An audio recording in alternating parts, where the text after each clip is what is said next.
안녕하세요.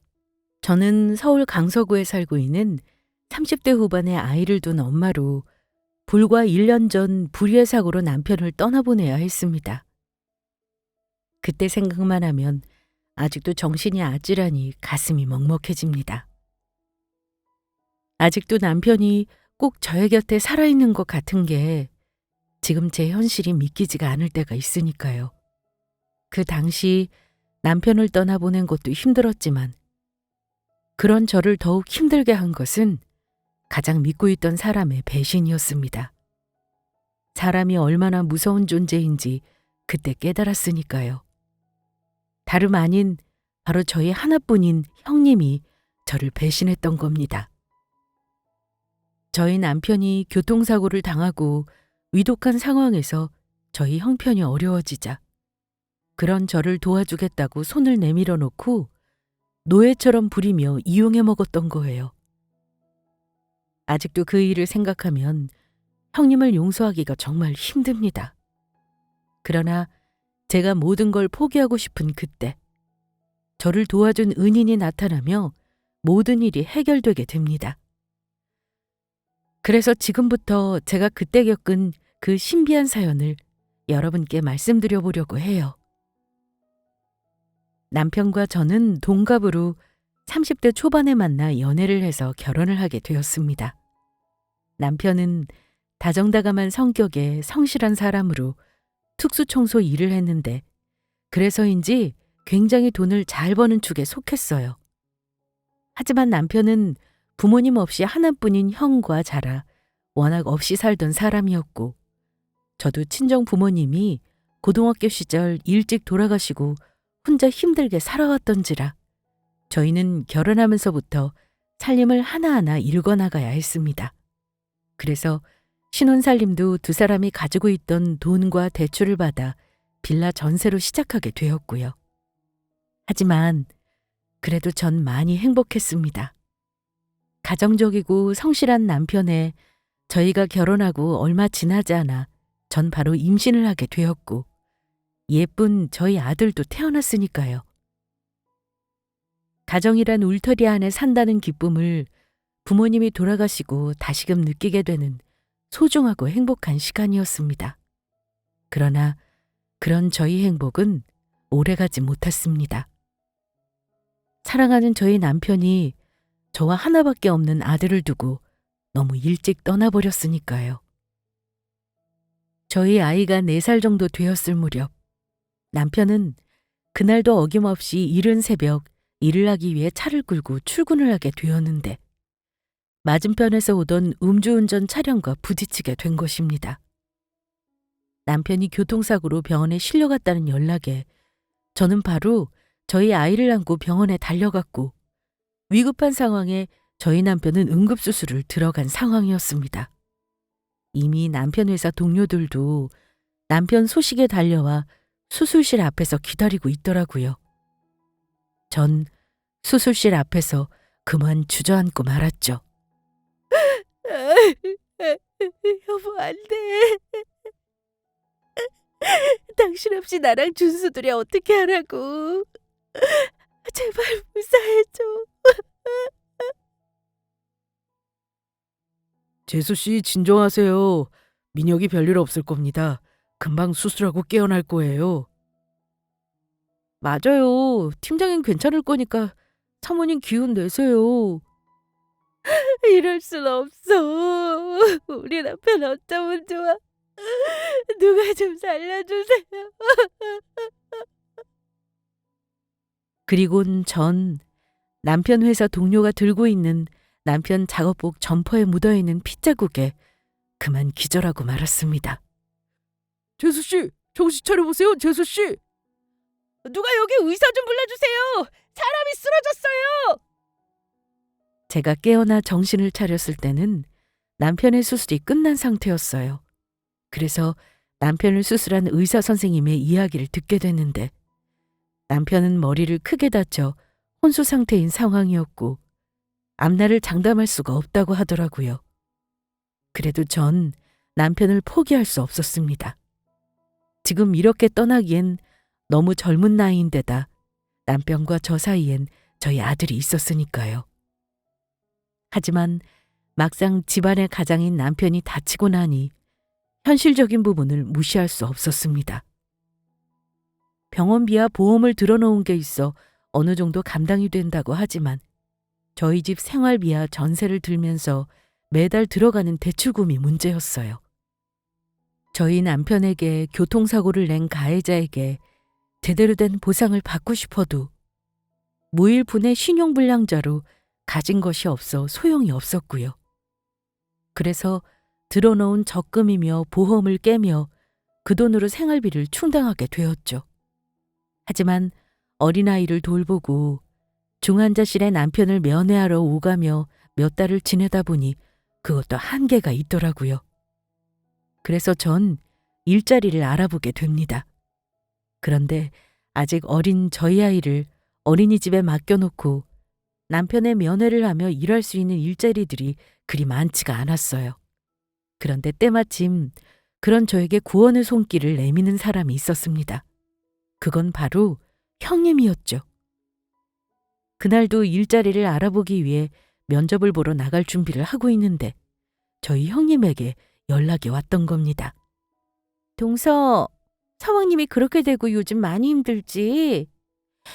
그래서 하는 말인데 동서만 괜찮으면 우리 가게에서 한번 일해보는 건 어때? 서방님 깨어나 회복할 때까지는 앞으로 여러 가지 돈 들어갈 때도 많고 생활비도 많이 필요할 텐데 생판 모르는 곳에 가서 일하느니 우리 가게 와서 일하는 편이 좋을 것 같아서.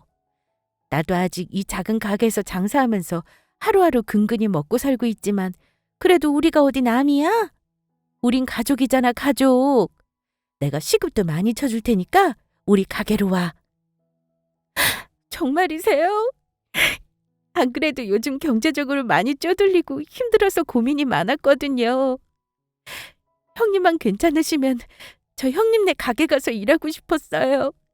형님, 신경 써줘서 정말 감사합니다. 감사하기는 어려울 때는 당연히 서로 돕고 살아야지. 우리 남편 먼저 떠나고 나도 나 혼자 애들 키우며 이렇게 자리 잡기까지 얼마나 힘들었는데. 나랑은 조금 다르기는 하지만 동서도 지금 힘든 상황이고 어디 내가 그냥 지켜볼 수가 있어야지. 괜히 나도 눈물이 나네. 그러니까 동서, 절대로 희망 잃지 말고 내일부터 바로 출근하면 돼. 그러면 우리 내일 봐. 네, 형님. 그러면 내일 뵐게요. 사실 남편과 아주버니는 나이 차이가 조금 있었는데 아주버니는 조카들이 전부 초등학생일 때 젊은 시절 간암으로 세상을 일찍 떠나셨습니다. 아주버니가 세상을 떠났을 때는 저희 남편이 20대 총각 시절이었는데 그래서 남편이 여러 가지로 저희 형님을 곁에서 많이 도와드렸습니다. 저와 결혼하고서도 힘든 일 있을 때마다 매번 신경을 써드렸고요. 그래서 형님도 저희 부부에게 많이 의지를 했었습니다.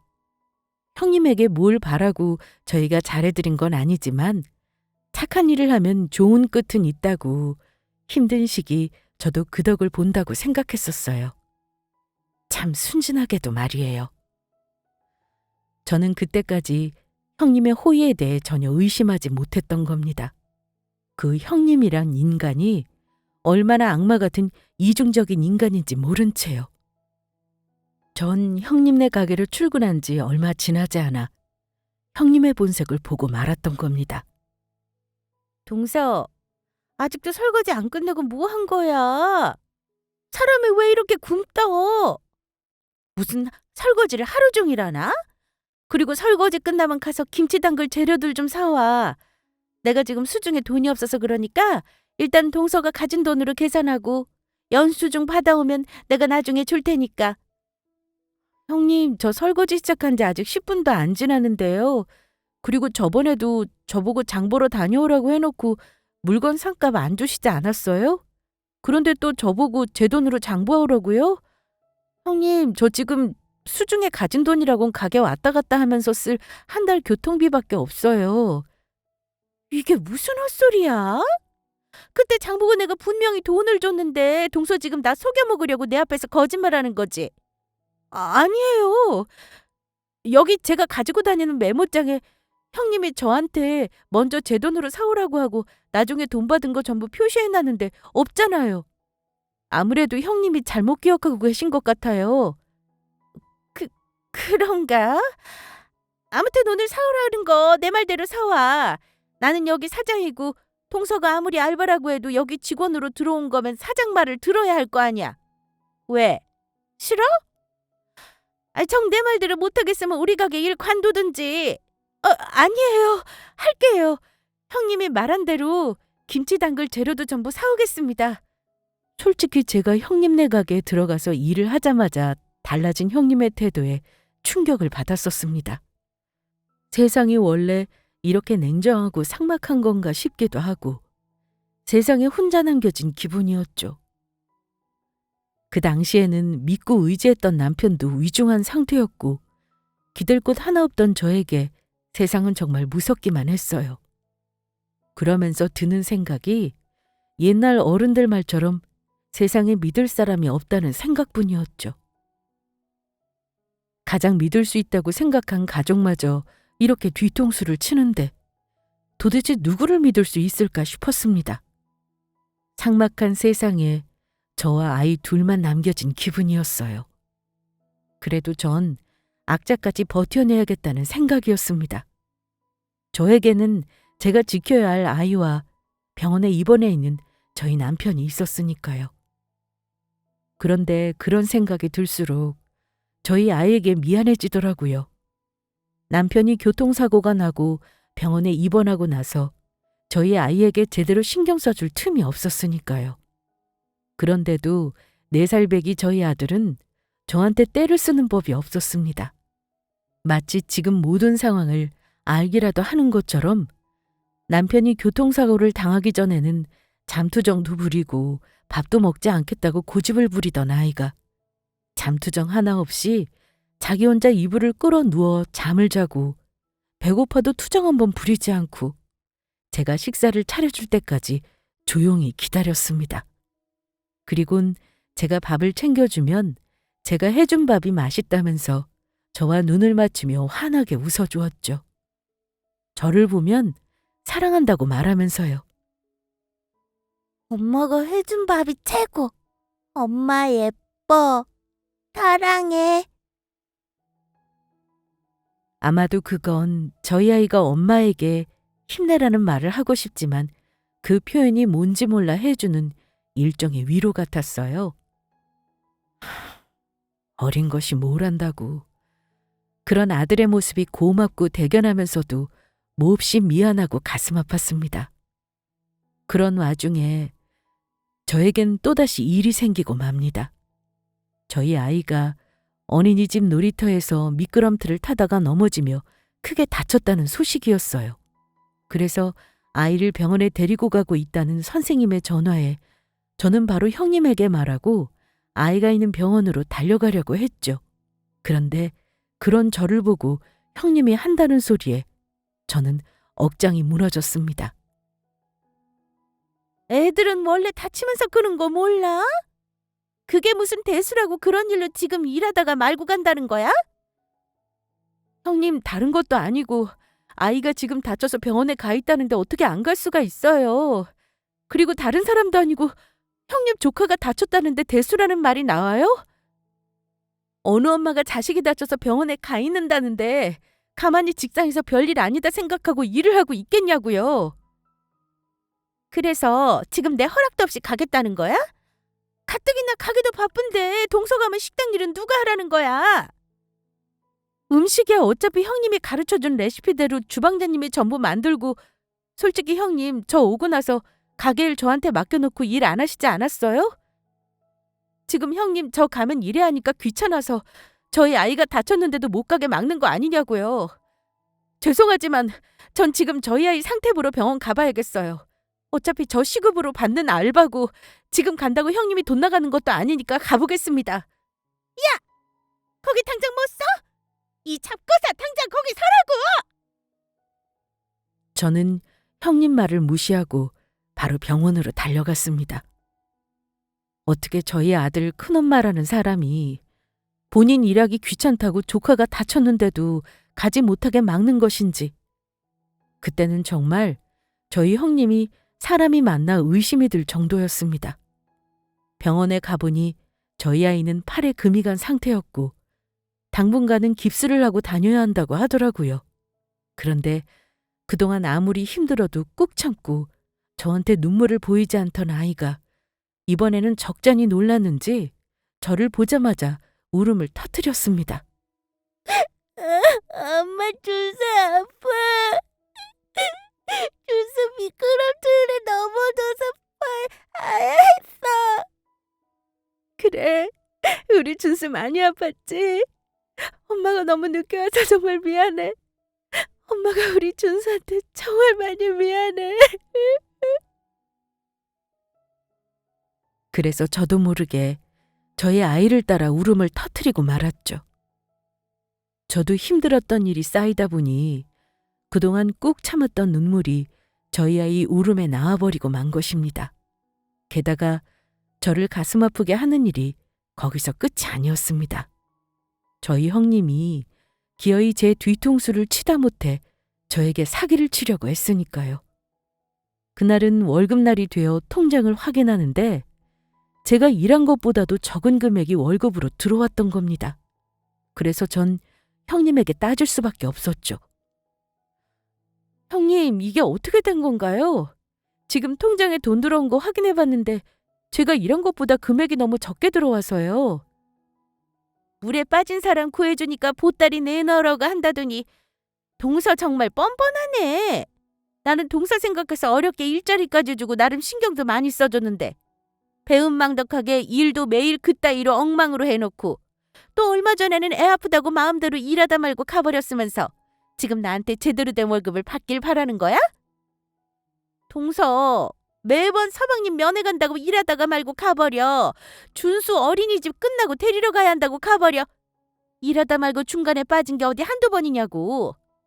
그래서 내가 너무 억울해서 동서가 우리 가게 일하면서 먹은 식대값을 좀 뺐어. 그래서 불만이야? 형님, 제가 처음 일할 때부터 밥은 공짜로 먹여주신다고 하지 않았어요? 그리고 제가 일을 못하긴 왜 못해요? 같이 일하는 주방장님도 저보고 성실하다면서 일을 정말 잘한다고 했는데요. 저 여기서 일하느라 손에 주부습진까지 걸렸다고요. 게다가 남편 면회랑 저희 아이 어린이집 끝나서 데리고 간다고 하고 나갔을 때 제가 시간 많이 비운 것도 아니고 퇴근하기 5분 전, 10분 전이었잖아요. 그때는 제가 할 일 다 하고 가는 거니 괜찮다고 가보라고 해놓고 이제야 왜 딴 말씀을 하세요? 그리고 저희 아이 다쳤을 때는 그러면 아이가 병원에 갔다는데 가만히 있어요? 형님은 형님 자식이 다쳤는데도 그렇게 말할 수 있으세요? 지금 형님이 저한테 준 돈 최저시급도 안 되는 거 알고 계시느냐고요? 이게 어디서 버르장머리 없이 어른한테 매번 꼬박꼬박 대들어? 됐고, 그렇게 정 우리 가게에서 일하는 게 불만이면 당장 관두든지. 우리 가게만 이러는 줄 알아? 동서가 집에서 살림만 해서 뭘 모르나 본데 다른 곳에서도 다 나처럼 한다고. 그래도 우리가 남도 아니고 가족이니까 이렇게 해주는 거지. 동서처럼 행동했다가는 다른 곳에서는 국물도 없어. 뭘 알기나 하고 짓거리라고. 하지만 저도 더는 참을 수가 없었습니다. 제가 사회생활을 안 해본 것도 아니고 남편과 만나 결혼하기 전까지 나름 열심히 일해본 경험이 있었으니까요. 설마 가족끼리 사람을 이용해 먹을 줄 생각도 못하고 믿고 있던 겁니다. 처음부터 저를 이용해 먹기 위해 접근했던 형님의 시커먼 속내도 모른 채 너무나 순진하게요. 너는 가족한테 월급도 제대로 안 주고 이용해 먹냐? 멀쩡한 사람 노예처럼 부려먹는 게 네가 말한 가족이냐고. 그래, 좋아. 이 거지 같은 가게 관둬주면 될 거 아니야. 굶어 죽어도 다시는 당신 가게에서 일 안 해. 너 지금 나한테 너에다 당신이라고 했냐? 나보다도 나이도 어린 새파란 것이. 네가 그렇게 말하면 누가 무서워할 줄 알고? 내가 주는 돈으로 나한테 빌 붙어서 먹고 산 거지 주제 어디서 주둥이를 나불거려. 나야말로 너 같은 거 해고다. 그러니 앞으로 우리 서로 남남으로 살자고. 나도 너 같은 거 없어지면 괜히 가족이라고 챙겨주지 않아도 되고 좋다고. 아주 속이 시원하다. 버르장머리 없는 것. 형님은 그렇게 말하며 저에게 주방에서 닦던 설거지물을 제 얼굴에 부어버렸죠. 그래서 저도 똑같이 형님의 얼굴에 설거지물을 부어버렸습니다. 화가 난 형님은 저의 머리채를 잡았고 저도 당하고만 있지 않았습니다. 형님의 머리채를 잡고 같이 싸웠거든요. 그리고 전 그동안에 쌓인 원한과 서름을 형님에게 제대로 갚아줬어요. 형님이 저한테 제대로 혼이 났으니까요. 형님이 싸움에서 지자 저를 경찰에 신고한다고 했지만 저도 형님을 경찰에 고소할 거라고 하자 아무 말도 못하더라고요. 그렇게 저와 형님과의 인연은 끝난 듯 보였습니다. 하지만 저희 불행은 형님 가게를 관두는 것으로 끝나지 않았습니다. 받아들이고 싶지 않은 현실이 기어이 저에게 닥쳐왔으니까요. 남편이 결국 저와 아이를 두고 떠나버렸던 겁니다. 병원에서 남편이 위독한 것 같다고 오라는 소리에 달려갔고 그날 남편은 그렇게 저와 어린아이를 두고 영원히 떠나버렸습니다. 정말로 세상에 저와 저희 아이만 남은 것이죠. 남편이 떠나고 전 남편 장례식장에서 하염없이 울기만 했습니다. 그때는 정말 아무 생각도 안 들더라고요.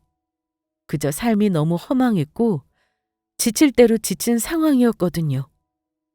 그냥 이 모든 것이 현실이 아닌 것처럼 느껴졌습니다. 이제는 더는 삶의 희망이나 바람도 없이 그저 세상이 저를 버린 것 같았습니다. 그런데 늦은 저녁 정말 상상하지도 못한 일이 저에게 벌어집니다. 말끔하게 차려입은 남편 또래의 한 남자분이 저를 찾아왔던 겁니다. 남편과 오랜 고향 친구라고 하는데 젊은 시절 어려울 때 남편에게 도움을 많이 받았다고 하더라고요. 정말 죄송합니다. 민희에게 이런 일이 생긴 줄 알았으면 진작 찾아왔을 텐데 제가 하는 일이 워낙 바쁘다 보니 전혀 모르고 있었어요. 서로 자주 안 봐도 마음을 아는 사이라 오래 연락 안 해도 서로 잘 있겠거니 그렇게 생각하고 있었거든요. 다른 사람은 몰라도 제가 민혁에게 그러면 안 되었는데 재수 씨, 정말 죄송합니다. 아니에요. 저도 가끔 남편이 자기 친구 중에도 잘 나가는 능력 있는 친구 있다고 자랑해서 진영 씨 알고 있었어요. 변호사 하신다면서요. 네. 제가 지금 변호사가 될 수 있었던 것도 전부 민영이 덕분입니다. 이건 민혁이가 재수 씨 만나기 전 젊은 시절 일이긴 한데 사실 저희 집이 많이 가난했었거든요. 그래서 제가 변호사 되려고 알바하면서 로스쿨 다니고 있었을 때인데 그때 저희 아버지께서 갑자기 암에 걸리신 거예요. 집이 워낙 가난하니 아버지 보험을 들 생각을 전혀 못했고요. 그래서 저희 집에 가진 돈도 없으니 저도 로스쿨을 관두고 돈을 벌어야 하는 건 아닌지 민혁이한테 일자리 좀 달라고 찾아갔더니 그놈이 나중에 갚으라며 저희 아버지 수술비를 대신 내주었지 뭐예요. 그때 제가 얼마나 고마웠는지 몰라요. 그전까지는 세상에 저 혼자 버려진 것 같고 너무 힘들다 보니 왜 나만 이런 고생을 하며 살아야 하나 하는 생각에 세상이 많이 원망스럽고 힘들었는데 민혁이 덕분에 제가 세상을 보는 시각도 달라졌습니다. 민혁이는 저희 아버지뿐만 아니라 제 인생을 구해준 은인이나 마찬가지입니다. 그러니 재수 씨, 힘든 일 있으면 언제든지 저한테 말씀해 주세요. 제가 기꺼이 돕도록 하겠습니다. 그리고 이건 별거 아니지만 받아주시고요. 남편 친구인 변호사님은 그러면서 저에게 봉투 하나를 내밀었습니다. 그리고 봉투를 열어본 순간 전 깜짝 놀라고 말았어요. 봉투 안에는 1,000만 원짜리 수표 2장이 들어있었으니까요. 이건... 민혁이가 저에게 해준 것에 비하면 아무것도 아니지만 일단 그거라도 쓰고 계십시오. 민혁이 병원에 입원하면서 여기저기 돈 들어갔던 것도 많았을 거고 제가 드린 돈이 분명히 필요하실 겁니다. 변호사님, 제가 이렇게 큰 돈을 정말 받아도 될까요? 이러면 제가 너무 죄송한데. 그런데 저 이 돈 염치 없지만 받을게요. 제가 지금 너무 힘들어서 이 돈이라도 받지 않으면 정말 살아날 구멍이 없을 것 같아서요.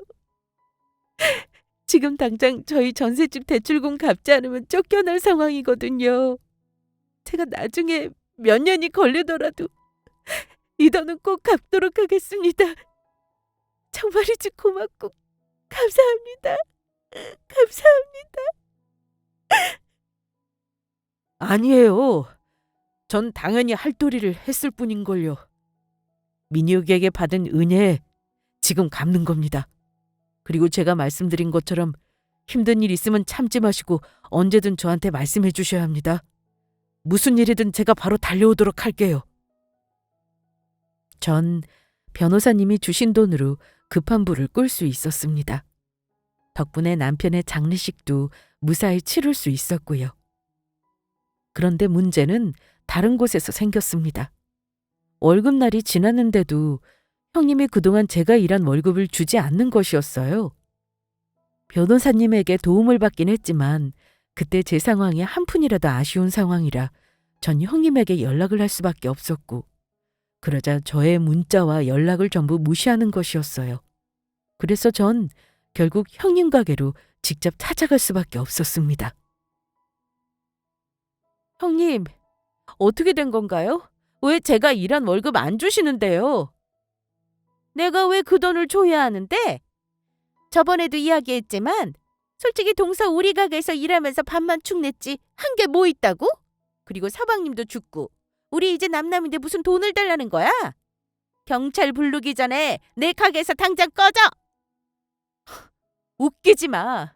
당신 나 여기서 일하는 동안 노예처럼 부려먹었으면서 왜 내가 일한 월급을 못 준다는 건데? 당장 내 월급 내놔. 내 월급 내놓으라고 이 날강도야! 하지만 전 더는 형님이랑 싸울 수가 없었습니다. 형님이 정말로 경찰에 신고해버렸던 겁니다. 그래서 전 제가 잘못하지 않았는데도 파출소까지 끌려가 훈방조치까지 받고 나와야 했습니다. 그것도 형님네 가게에 찾아가 다시는 괴롭히지 않겠다는 조건으로 형님에게 사과까지 해야 했고요. 그렇지 않으면 감방에 갈지 모른다고 겁을 주는데 어린 저희 아이를 두고 그럴 수는 없었습니다. 너무 억울하고 속상한 마음에 저는 며칠은 잠도 오지 않았어요. 그러다 보니 자꾸 이상한 생각이 들더라고요. 그때는 정말 딱 죽고 싶다는 생각이 들었던 것이 맞을 겁니다. 저희 아이가 있어 힘을 내야 하는데 그런 힘마저 들어가지 않더라고요. 그냥 마음 편히 모든 걸 끝내고 싶었습니다. 그러자 전 또다시 어쩔 수 없이 사고로 떠난 남편까지 원망을 하게 되더라고요. 남편의 잘못이 아니라는 걸 잘 알고 있으면서도 어떻게 이렇게 어린 자식과 저를 두고 갑작스레 떠날 수 있는지 야속했습니다. 그렇게 저는 제 옆에서 잠든 아이를 보며 홀로 울다 잠이 들었습니다. 그런데 다음날 저에게 정말 이상한 일이 벌어지고 맙니다. 변호사님이 이른 아침 저에게 갑자기 연락을 해온 거예요. 재수 씨 접니다. 혹시 집에 별일 없는 거죠? 네? 별일이라니요? 그런 거 없어요. 재수 씨, 정말 없는 거 맞습니까? 제가 갑자기 이런 소리 하면 이상하게 들릴 수도 있는데 다름이 아니라 어제 제 꿈에 미녀이가 나와서요. 미녀이가 저를 향해 슬픈 표정이 돼서 저를 가만히 바라보는데 그게 꼭 재수 씨랑 준수 좀 살려달라는 그런 표정으로 보였거든요. 꿈이 어찌나 생생한지 전 꼭 미녀이가 살아 돌아온 줄 알았습니다. 태어나 그런 꿈은 생전 처음 꾼다고요. 그래서 하는 말인데 재수 씨 제 말이 이상하게 들리실지 모르겠지만 정말 별일 없는 거 맞아요? 정말이에요? 정말 저희 남편이 변호사님 꿈에 나타나서 저랑 우리 준수 살려달라고 그렇게 말한 것 같았어요? 정말로 저희 남편이 그랬어요? 예, 재수 씨 그랬습니다. 재수 씨 우시는 거 보니 무슨 일 있던 거 맞죠? 재수 씨, 저한테 숨기지 않으셔도 돼요. 그냥 솔직히 저한테 전부 말씀해 주세요.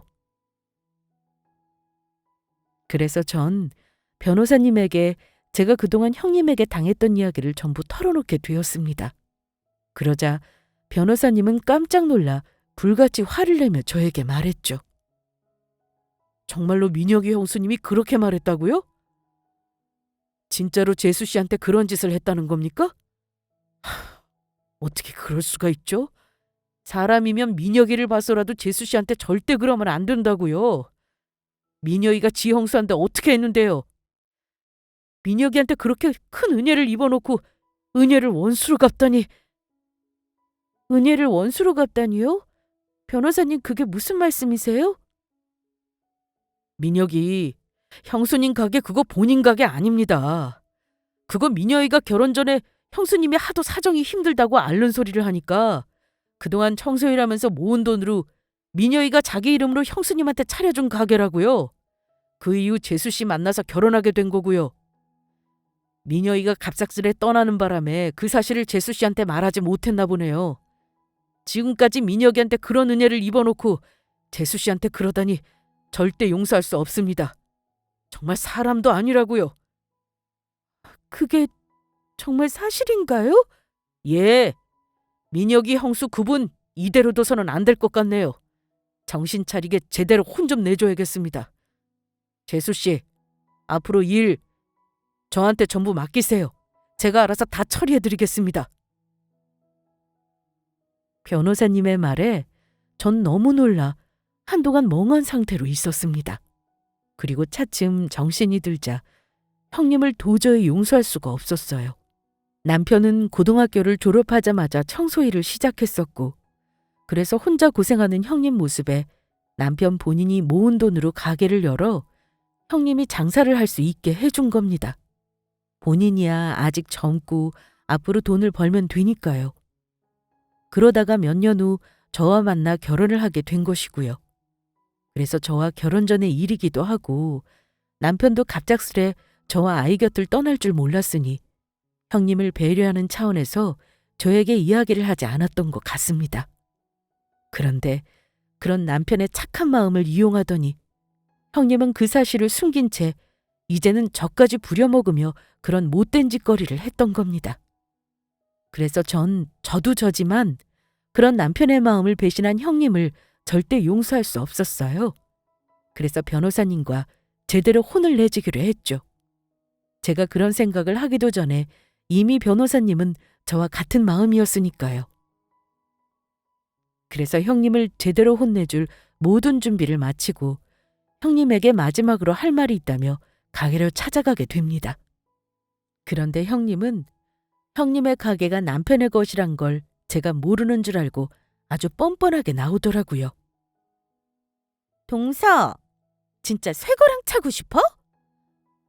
그때 경찰한테 끌려가 파출소까지 다녀왔으면서 다시 날 찾아온 거야? 내가 다시 한번 내 가게 찾아오면 그때는 용서하지 않을 거라고 말했었지? 나한테 그런 짓을 해놓고서 도대체 무슨 낯짝으로 찾아온 거야? 그리고 옆에 갇혀온 저 남자는 또 누구고? 어디서 낯이 많이 있긴 한데. 오호라. 서방님 돌아가신 지 얼마나 됐다고 그새 만나는 남자라도 생겨서 나 겁주려고 갇혀온 건가 보네.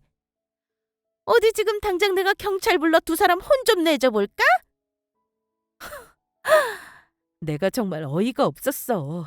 모 눈에는 뭐만 보인다더니 어디 형님 말대로 당장 경찰 불러보시죠. 나야말로 내 가게에 멋대로 들어와 있는 당신 경찰관 분들 보고 데리고 가라고 할 테니까. 형님, 그동안 저희 남편이 차려준 가게에서 일하면서 공짜로 돈 버니 좋았어요? 알아보니 여기 가게에 저희 남편 거라면서요. 남편도 떠났고 그러면 이 가게는 법적으로 권리가 있는 건 저와 우리 아이일 테고 그러니까 그만 제 가게에서 꺼져 주시죠. 지금 무슨 소리를 하는 거야? 이 가게가 왜 서방님 거야? 이 가게 내 돈으로 직접 계약한 내 가게라고? 형님, 그동안 절 너무 우습게 보셨네요. 저랑 같이 온 이 남자분 누구냐고 물으셨죠?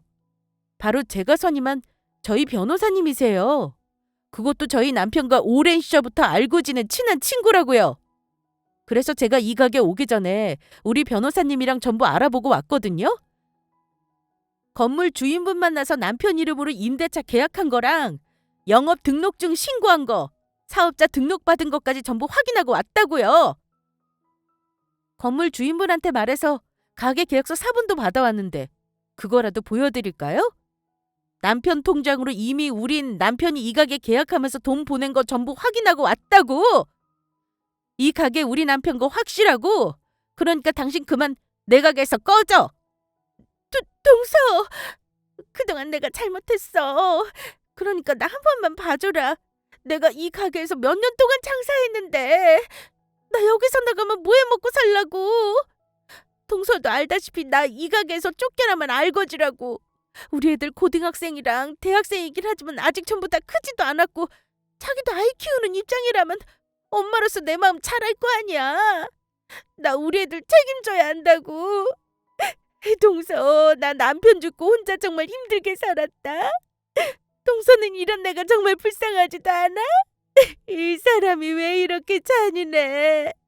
우리가 남도 아니잖아. 이보세요, 아줌마. 어디서 지금 연기하세요? 잔인한 건 아줌마겠지. 나한테 먼저 남남으로 살자고 당신이 말했던 거 벌써 잊었어? 당신 뻔히 우리 남편이 차려준 가게에서 장사했으면서 나한테 어떻게 했어? 내 남편 가게에서 나한테 일자리 주는 거면서 나 부려먹고 월급도 떼어먹고 트집 잡아서 있는 구박 없는 구박 다 하고 심지어 우리 애 다쳐서 병원 실려갔는데도 날 가지도 못하게 했지? 나야말로 묻고 싶네. 어떻게 혼자 자식 키운다는 여자가 같은 입장의 사람을 그렇게 못살게 굴면서 괴롭힐 수가 있는지! 나한테 그래놓고 감히 지금 당신 자식들 들먹이면서 봐달라는 소리가 나와? 그리고 아줌마, 우리 남편 돈으로 가게 차려서 공짜로 장사하면서 그동안 재산 많이 모은 거 내가 모를 줄 알았지? 알아보니 아줌마 아파트에 작은 건물까지 하나 샀더라?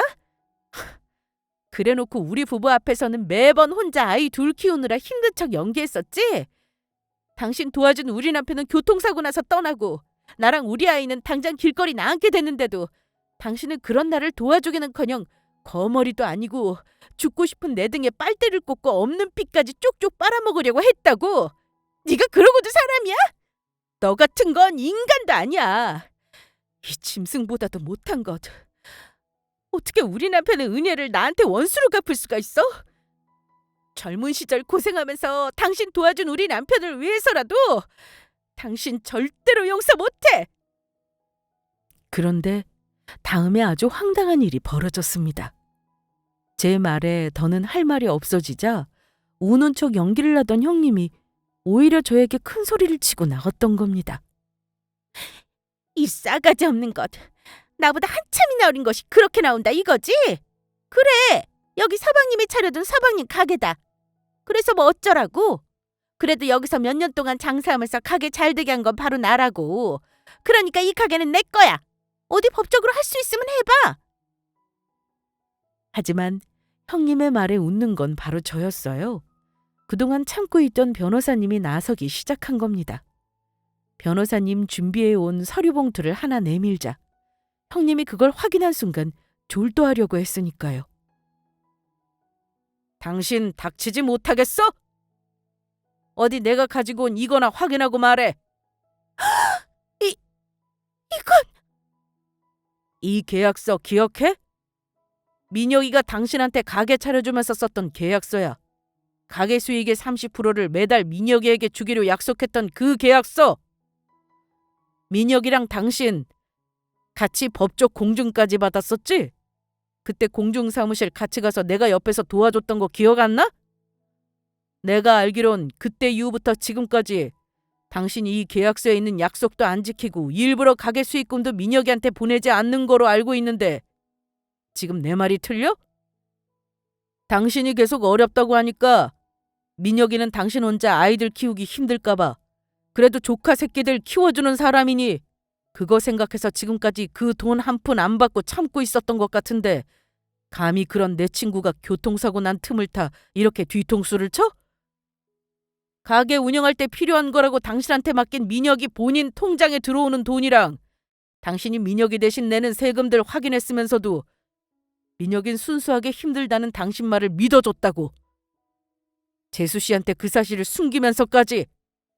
그런데도 당신은 재수 씨 월급까지 떼어먹고 제대로 주지도 않았다며? 내가 당신이 지금까지 민혁이한테 주지 않았던 가게 수익금 30%에 이자까지 전부 받아낼 테니까 단단히 각오하고 있는 게 좋을 거야. 그러니까 당장 재수 씨 가게에서 나가! 아니야, 그럴 순 없어. 여긴 내 가게라고, 내 가게. 아이고, 괜히 순진한 사람 이용해 먹으려다가 내가 망하게 생겼네. 내가 망하게 생겼다고. 그 길로 형님은 남편의 가게에서 쫓겨났습니다. 형님은 오랜 기간 가게를 운영하며 낸 수익금의 30%와 이자를 고스란히 저에게 뱉어내야 했죠. 그래서 형님은 가지고 있던 작은 건물까지 팔아야 했고요. 저희 남편의 호의를 원수로 갚은 벌을 톡톡히 받았다고나 할까요? 남편이 교통사고를 당했을 때만이라도 형님이 모든 사실을 저에게 솔직히 말했다면 어땠을까 하는 생각이 들었습니다. 그런데 형님의 불운은 거기서 끝나지 않았습니다. 친척분을 통해 듣게 된 사실인데요. 형님은 벌이라도 받은 것처럼 그 뒤 큰 사고가 계속해 터졌으니까요. 저희 첫째 조카인 형님의 대학생 아들이 형님 몰래 사업을 한다며 창업을 했는데 그게 다단계 사기였다고 합니다. 그래서 엄청난 빚을 지게 되었고 그런 조카의 빚을 갚아주느라 형님은 그나마 있던 재산까지 날리며 길바닥에 나앉았다고 해요. 조카는 사기죄로 간방신세를 지게 됐고요. 그 충격으로 형님은 뇌출혈까지 왔다고 하는데 다행히 병원으로 빨리 가 치료는 잘 받았지만 한쪽 손을 제대로 쓸 수 없게 돼 당분간은 일을 할 수 없는 상황이라고 합니다. 그래서 지금은 고등학교 조카와 반지하 월세에서 생활하고 있다고 해요. 저에게 그렇게 못되게 굴더니 본인의 죄를 그대로 돌려받게 된 것 같았습니다. 그리고 저는 남편 가게를 내놓으며 형님에게 받은 돈을 합쳐 작은 아파트를 하나 마련했습니다. 게다가 새로운 일을 시작했어요. 남편이 하던 특수 청소 일을 시작한 겁니다. 남편과 같이 일하던 동료들이 저를 도와줬거든요.